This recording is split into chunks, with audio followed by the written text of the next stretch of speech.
正規化。長いよ。記事から読んでもいいかもね。ゲーム制作でよく聞く正規化といえば単位ベクトルの算出。よく言われるのは斜めの移動が速くならないように使うっていう話。じゃあこれを前提に 3D に話を広げよう。最近のゲームエンジンにはさ、ルートモーションって言ってボーンアニメーションの移動値を抽出できる機能がある。これがあれば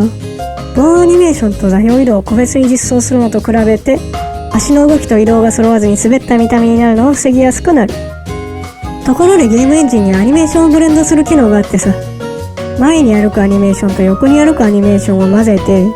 斜めに歩くアニメーションを作ることができる。ここからが本題。とりあえずルートモーションを持ったアニメーションをブレンドしてみよっか。前歩きはこうで、左歩きは何が起きるか分かりやすいようにこれにする。じゃあこの2つを混ぜた時に何が起きるか。当然なんだけど斜め入力の時にこんな偏ったアニメーションになるわけだね。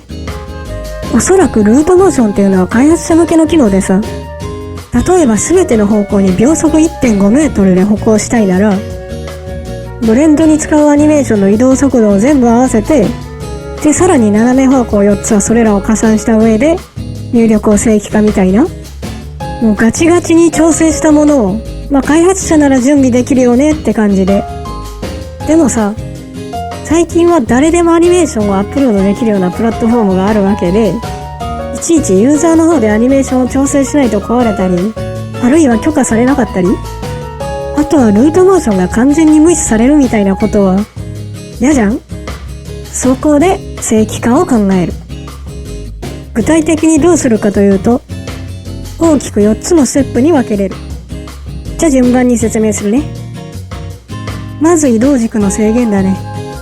これをやっとかないとそもそもの移動がおかしくなるからさ。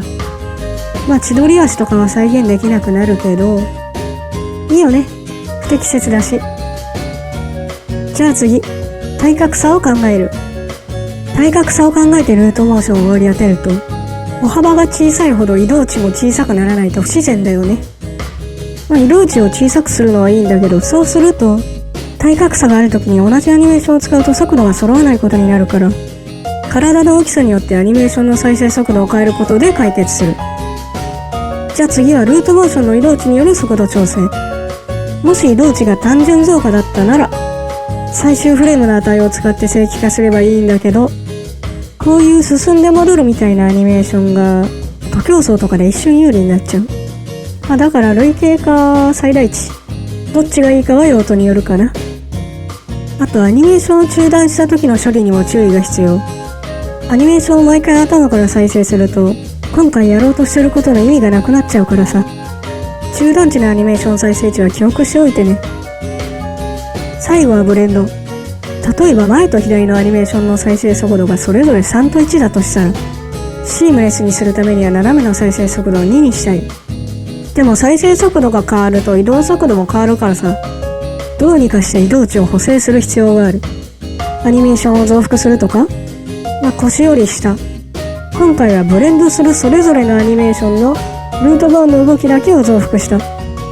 結果がこんな感じだね。なかなかじゃないかな。自画自賛するようだけど、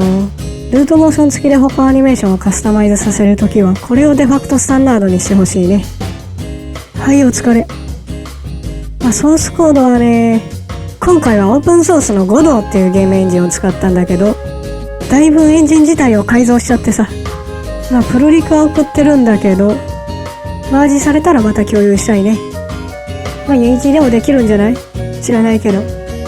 そもそもユニティ